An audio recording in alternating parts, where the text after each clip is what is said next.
Hello and welcome to the Beach Travel Wine Podcast. This is episode 137 and today we are taking you to one of the most unique areas in Spain.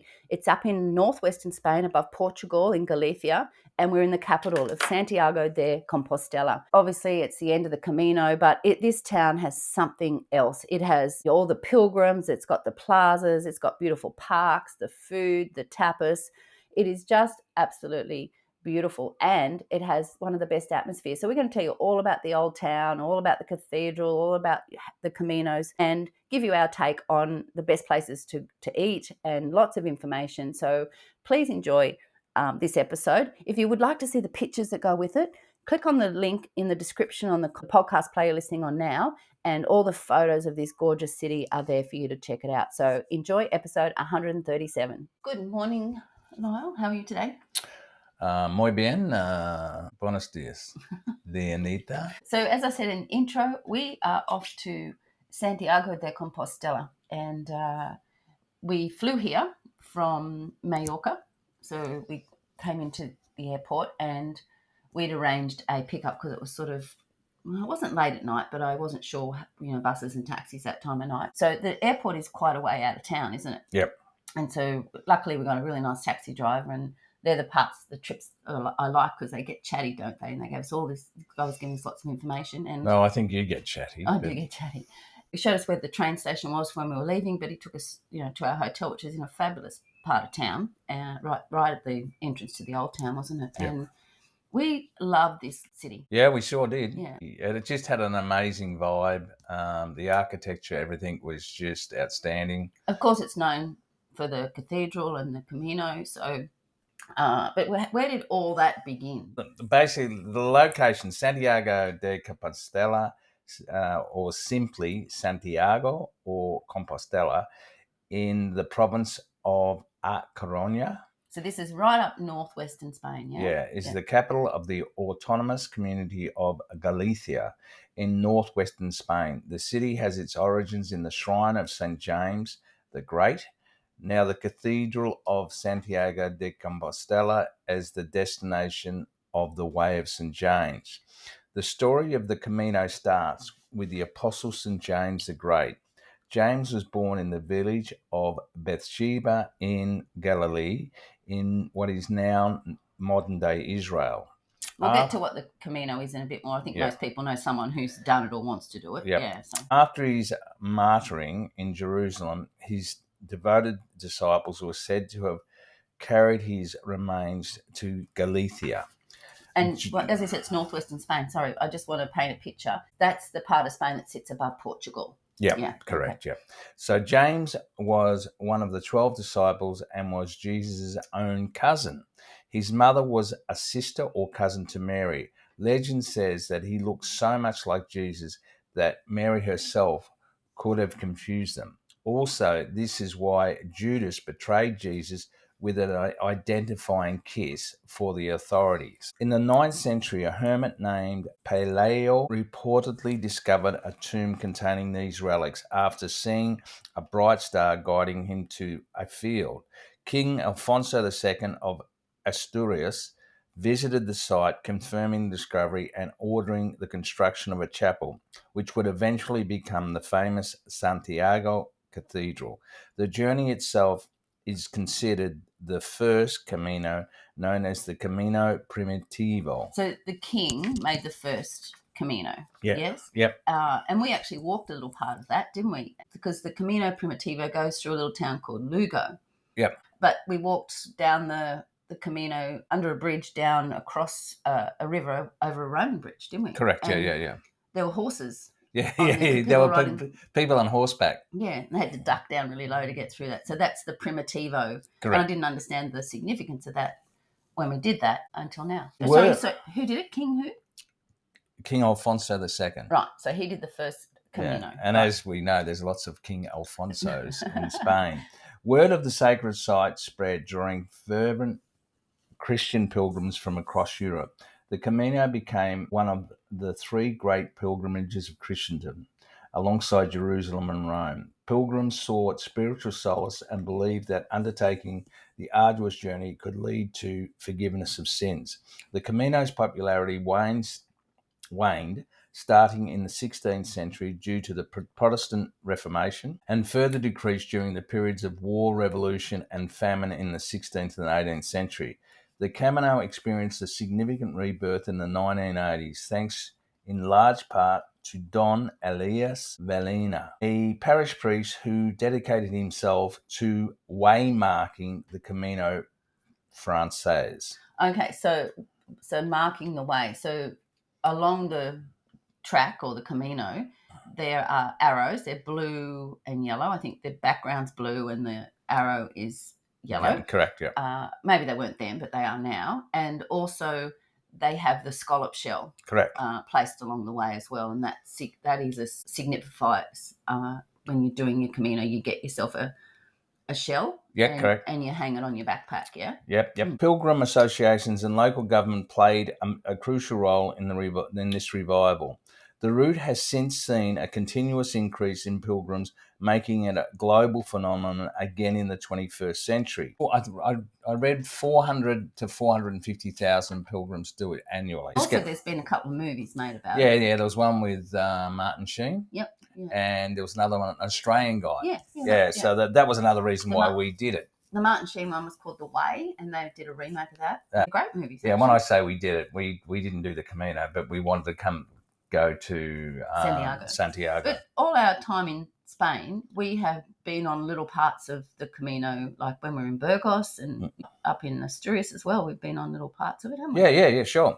Legend and tradition hold that the relics of St. James the Apostle are housed in the crypt of Santiago de Compostela Cathedral, which was authenticated by Pope Leo XIII in 1884. Got to be true then. Has to be true. The four most well-known Caminos include Camino Frances, approximately 4 to 6 weeks, the Portuguese Way, around 10 to 14 days for 240 to 260 kilometres, the Camino Primitivo, about 12 to 18 days for the 365 kilometre route, and the English Way, which is 5 to 7 days to complete the 118 kilometre route.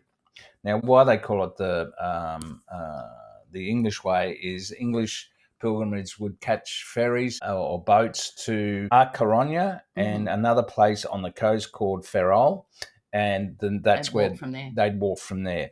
Most pilgrims opt for the last 100 kilometres to earn the official pilgrim certificate, which takes about 5 to 7 days. Now, the France one, I think, is the most known and the most popular one. Yeah. And I think when most people do that one, they then want to go and do some others as well. Of course, then people also do sections of it. Not everyone does the whole way as well. So yeah. And there is a way. I've had a couple of friends do it this way. They book through a company and they sleep in a hotel, and the company picks up their bags and takes them to the next destination. So you're sleeping in nice comfy beds, aircon, that sort of stuff, and you're not carrying your luggage with you. So if we were ever going to do it, that would be the only way I would do it, I think. That's very true. That is definitely the only way you and I would do it. But Now, you talked about the scallop shell. Yeah. Okay, so in the medieval period, pilgrims used scallop shells as utensils to scoop their portion of food and water at the food kitchens dotted along the routes. Okay. Its symbolic significance is multifaceted. Just as the shell protects the creature in the sea, on pilgrimage, it represents divine protection. All right. Well, and I'm glad that I can be of service with that too, because, I did as many scallops as I could just to, What do you mean? Eat them? The scallops. Yeah. So there you go. There's another shell. You're welcome. So to be certified for completing the Camino de Santiago, you must obtain a Compostela certificate by collecting stamps in your credential, which is basically a little passport. Yeah, little passport, from 2 different places each day for the last 100 days walked or 200 kilometres cycled. Mm-hmm. To Santiago de Compostela. You then present this credential to the Pilgrims Reception Office in Santiago to receive your certificate. All right, so you've got to do at least 100 k's. Yeah, obviously the Camino finishes at the cathedral. Right. And it's amazing. So the journey culminates at the historical Cathedral of Santiago de Compostela, the final resting place of the Apostle St. James. And what a cathedral it is. OMG, yeah? Yeah, a Romanesque style Catholic cathedral in Galicia, Spain. Construction began in 1075 and it features significant Gothic and Baroque additions, including the iconic Baroque Abradoro facade, making it a UNESCO World Heritage Site and a major religious landmark. So I haven't said so far, but I have really nice pictures of the cathedral from outside and inside, which you're going to talk about in a minute, and also one of the famous viewpoints, which we'll get to as well. So this is episode 137. There'll be a link in the description on the podcast player you're listening on to go and have a look at those pictures. So check them out. When we were standing in this, it's a huge plaza. It's just huge. It's actually quite. Is this Plaza de Obradora? Yeah. Yep. It is quite significant. You're looking at the cathedral, but then you do a 360, and the other buildings are just as impressive. Well, not as just as impressive, but it's an amazing square. Yeah, as good a square for architecture we've ever seen. Yeah, I loved it because there are groups of people just sitting on the ground together. They've obviously finished and then you see someone else come sort of through one of the cobblestone streets, and a group gets up to meet them. So they've obviously walked some of the way together, and they've gone ahead, and others have followed, and just the reuniting of these groups and these friends and these people that have done this. Well, and total strangers. Like that's what I mean, but they've done it together, yeah. Yeah. And it was actually quite funny because when we were there and when we were looking at we were in this particular square, someone came up to us and asked us whether we'd done the Camino. And Lynn said, what did I say? He said, no, he flew here. Well, we weren't the only ones. Other people have had. Well, I think those people didn't do it either. They said, oh, no, we haven't done it. But it was really nice to see the groups of people embracing each other and just obviously celebrating their achievements when they got there, whether they're friends, family, or strangers that they've met along the way. It was a common goal. Yeah, and there were backpacks everywhere with the shells hanging off them. They've got their big hiking boots on. They've got the sticks. It's so stereotypical, the pictures that you would imagine that you would see. And it was really lovely. It was a great atmosphere and just felt really special just to see that happening. Now, the Plaza del Abradora, the square earned its name because it was the site of the workshop where stonemasons toiled during the 18th century construction. Today, the square is surrounded by 4 significant buildings: the Cathedral, Paso de Rachoy, which is the City Hall, the Real Hostal de los Reyes Católicos, which is the Parador, and the San Jerome College, which is a university. So you go into the council building to get your certificate? No, I don't know, to be honest. That's a good question. Okay, so we actually did go inside the cathedral. Well, you've got to. You just have to. Because it's also known for, and you're going to get to that in a minute, but it's also known for the service.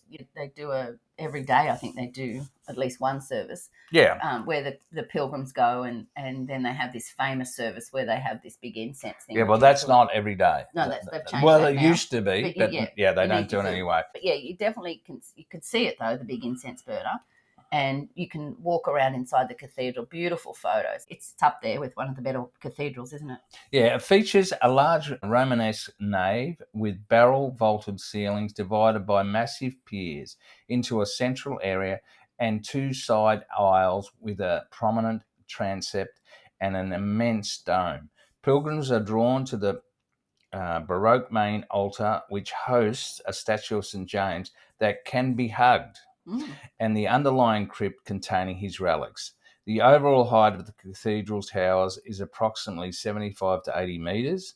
The interior height of the nave is 22 metres or 72 feet, and its overall length is 97 metres or 318 feet. Oh, we did go down into the crypt. We did, Yeah, yep. I mean, it's you sort it's of a constant line. It's a constant line moving. Yeah, it's. But we did it, and that was pretty special. Yeah, I imagine if you've walked, you'd really want to go in there. There are over 40 churches and numerous monasteries in Santiago de Compostela. The old town is 108 hectares or 1.08 square kilometres. It is a UNESCO World Heritage Site known for its remarkable state of conservation, with buildings and monuments blending elements from the Middle Ages through to the 18th century. It is a beautiful city.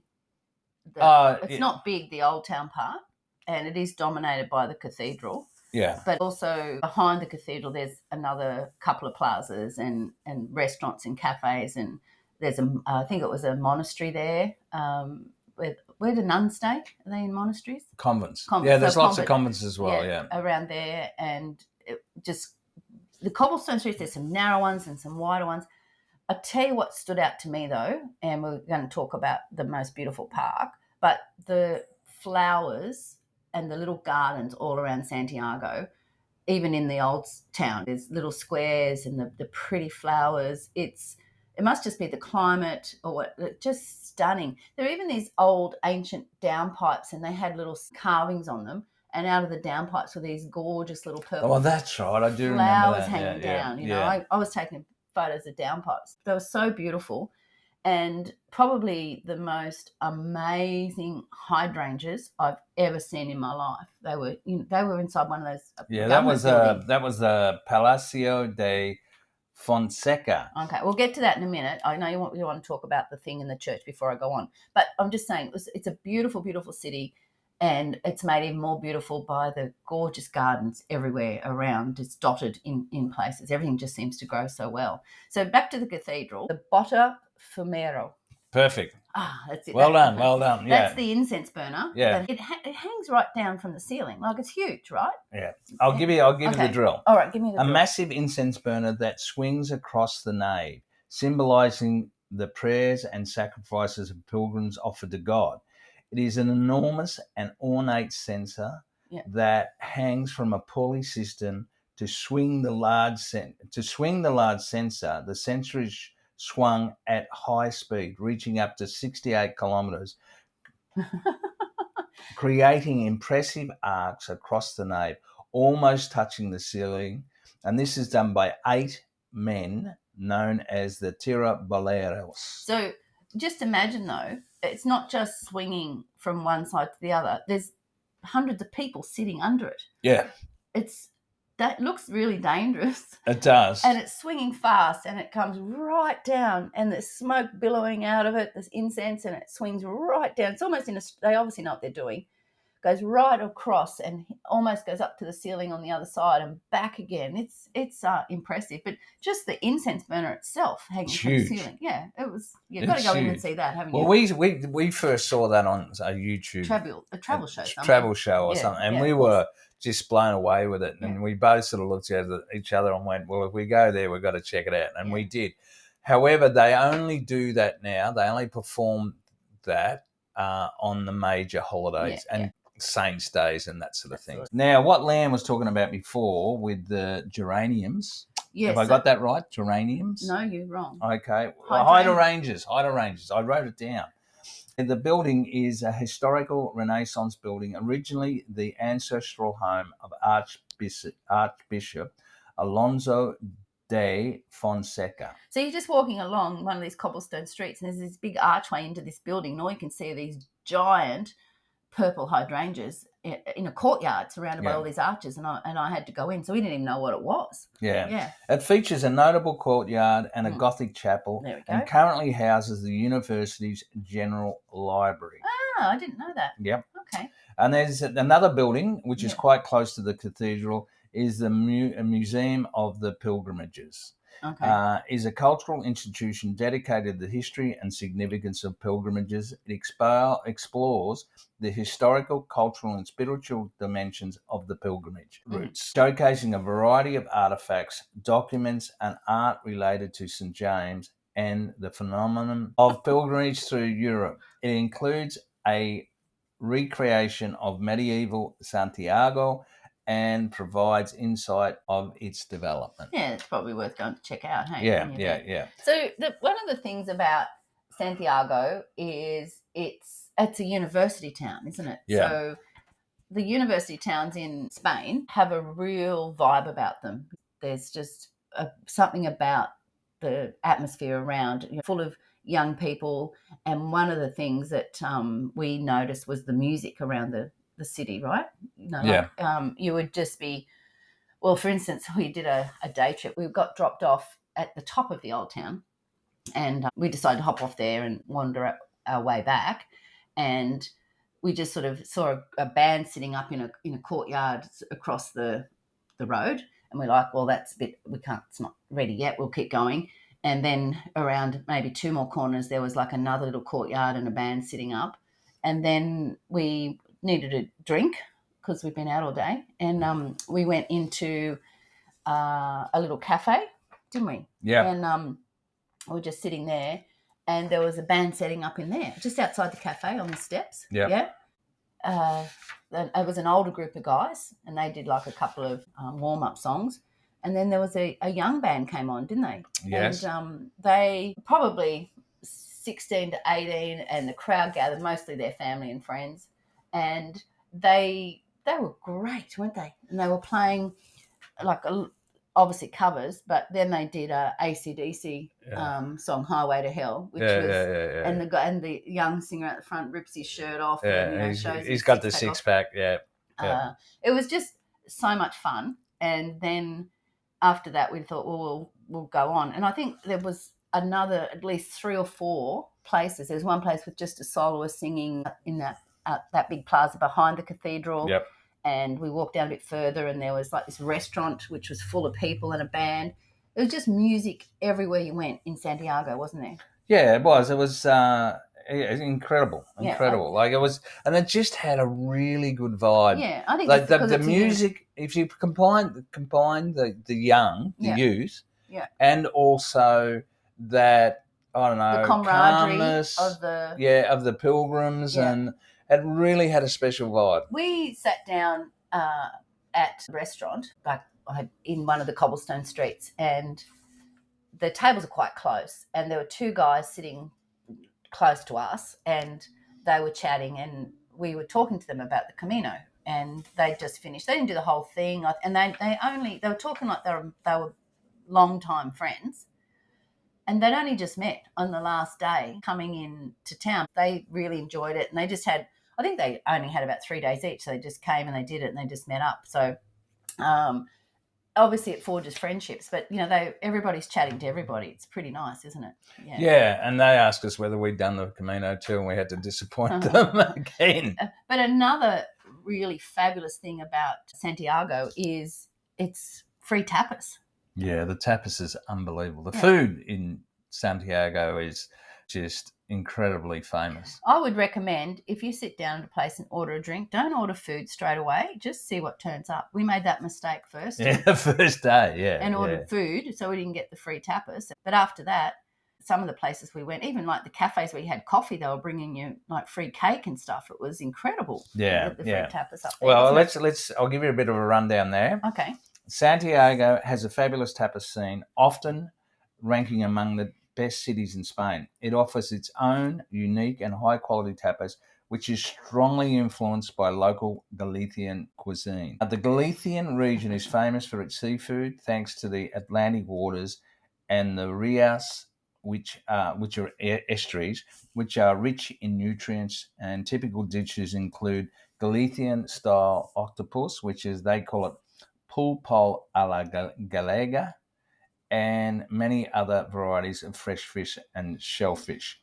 A couple of our favourite tapas cafes include Aras Nunes, which is AIRAS, next word NUNES, which is a unique laid-back courtyard area, and special mention goes to Bar Suso, which is SUSO. Very friendly, generous tapas, It's so generous. very reasonably priced, especially the Copa de Vino, the Yeah. glass of wine. So it was incredible, Yeah. the tapas. Yeah. And then for a taste of Japan in Santiago, we found a really, really nice Japanese restaurant, and it was called Udon Santiago. We went there a couple of nights. It was that good. Lots of good food around, though. Now, you talked about the Plaza de Abradoro. There's little plazas everywhere, but the main plazas basically surround the cathedral. Yes. Now, there's Plaza de Quintana. Now, this is basically two plazas in one. You've got one. This is behind the cathedral. This is behind the cathedral. Yeah. And the one on the top of the stairs is called the Plaza de Immaculada. Mm-hmm. And the one below, at the bottom of the stairs, is called the Plaza de Quintana de Vivos. And so the top one, there's a restaurant, yeah, and an outdoor balcony. Yeah. And then the bottom one, there's a restaurant down the bottom, and on one side is the convent, and the other side is the cathedral. It's just an amazing area of Santiago, yeah? Yeah. Now, another one on the side of the cathedral is the Plaza de Prateras, Mm-hmm. and that's describes it as a grand theatrical stage. So they're often setting up stages and stuff and have performances. Yeah. And then there's the general one for everybody, basically, and that's quite close to the cathedral, but it's called the Plaza Cervantes, and that's more of a central meeting point, and that's where they have all the festivals. Now, the Cervantes is named after Miguel Cervantes Saavedra, Don Quixote? author of Don Quixote. Oh, Leonita, you're so clever. Thank yes. you. So, one of my favourite places in all of Santiago de Compostela is Alameda Park. And we came across this because I could see it, number one, but also, and I don't know where this information came from, but they say the best views of the cathedral. The receptionist. Okay. So the reception at the hotel said the best views of the cathedral are there's a couple of vantage points from the park. And we were maybe 2 blocks away. So we headed off to the park, and it is stunning. It's huge, and it was built like centuries ago. It was built, dates back to the 16th century. Right. And so there's a big sort of gravel path all the way around the outside, and then there's tiers. So there's stairs going up, and then there's the next tier. There's these beautiful big trees, tree-lined pathway nearly all the way around, and the trees are covered in moss. They've got ferns growing in them. They are divine. There's even a massive big gum tree there, I remember, as well. And there's some new sort of statues as you're going into the park, some arty sort of stuff. There's a cafe there. It wasn't open when we were there, but it's up higher. There's a chapel there as well, up the top, isn't there? Yeah. You give us the rundown. Well, what Diane was saying is about the modern statues. There was a statue, there was a very colourful statue, and it was of 2 twins. Yeah. They were twin sisters. Yeah.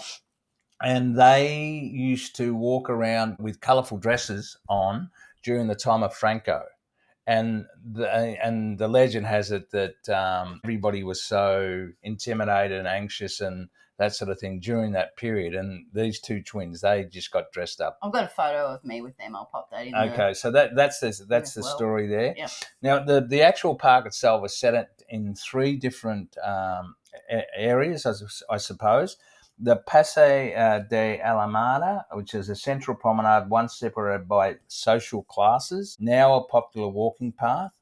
There's the Cabaret de Santa Susana, the park's oldest area, a centuries-old oak grove that surrounds the chapel of Santa Susana, and the Paseo de Leones, a path known for its arches and flower beds.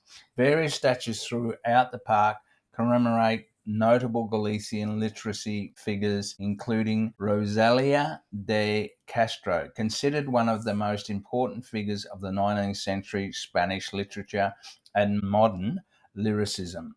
Now, I sort of had a bit of a look and to find out a bit more about her, and there was a classic quote, one of her classic quotes. So I'll read that now. "I see my path, but I don't know where it leads. Not knowing where I'm going is what inspires me to travel it.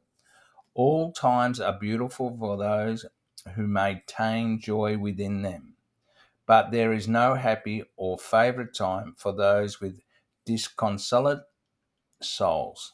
I just thought that was. So you're positive or you're negative? You've either got a good attitude, and if you've got a good attitude, you're always going to have a good attitude. So if you've got a bad attitude, you're always going to have a bad attitude. All right, so let's get back to this park. Yeah. It's on one side, you come across, as I said, the beautiful trees and the path, and then there's a beautiful statue area. It's a monument, and it's up high, and it's quite ornate looking. And then you go, there's down like 2 or 3 different levels of stairs all the way down to the bottom. So that's quite a massive, big monument area, and that looks down over more parkland. That's on one side of the park. And you're right, there is a walking track, people going round and round, and beautiful little chairs around the place as well to sit and look. But almost opposite that big monument, on the other side of the park, is where the viewing point for the cathedral is.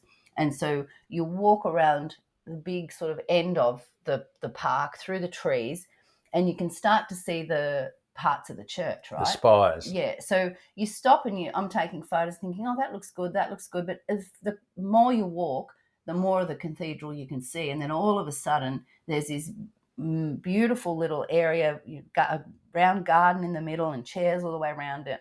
And you can see that's where people walk because the grass is all worn away.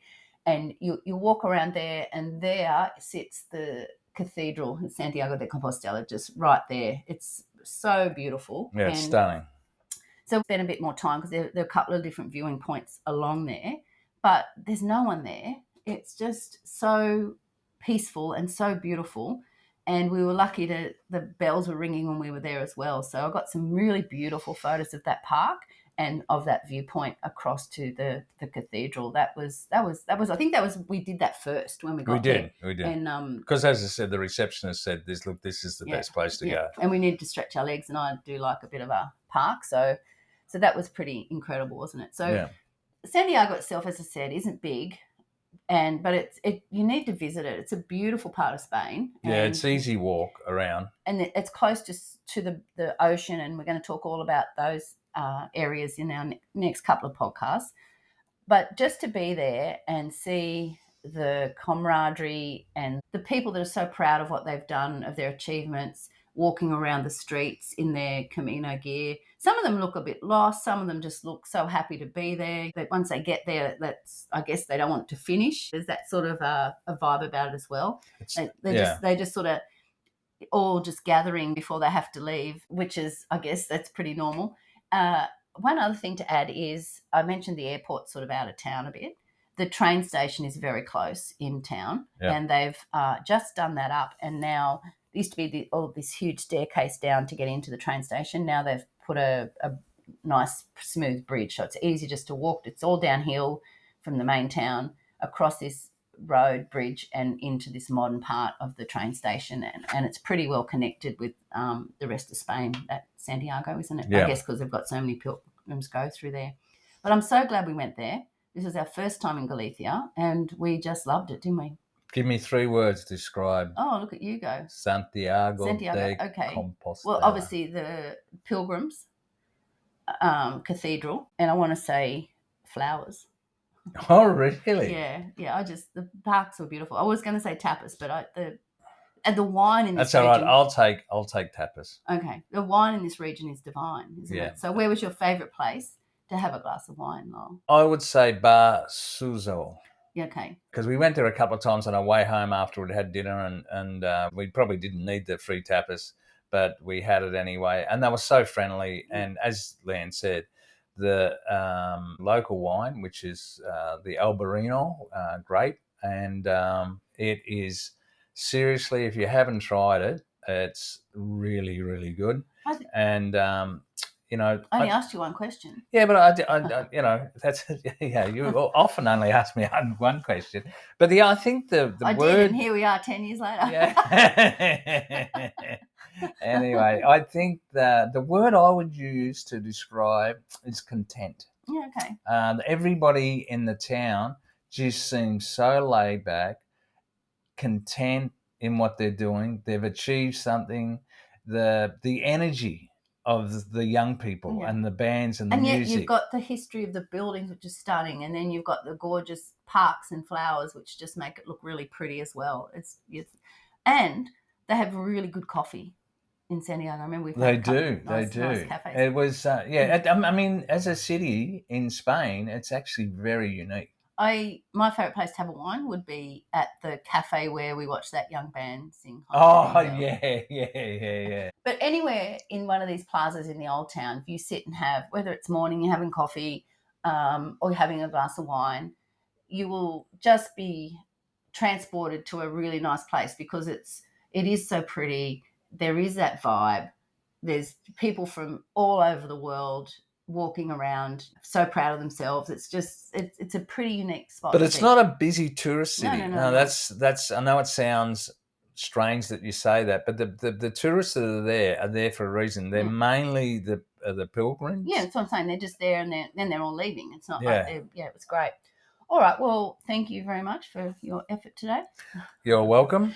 And our next podcast, we'll be back. We've done some fabulous day trips all up and down the coast, talking about wine and food and the landscape and the beaches and some funny things and some unique things to Galicia. Like, we've got some really good stuff coming up. So we'll see you in the next podcast. So it's adios from me. And it's adios from me.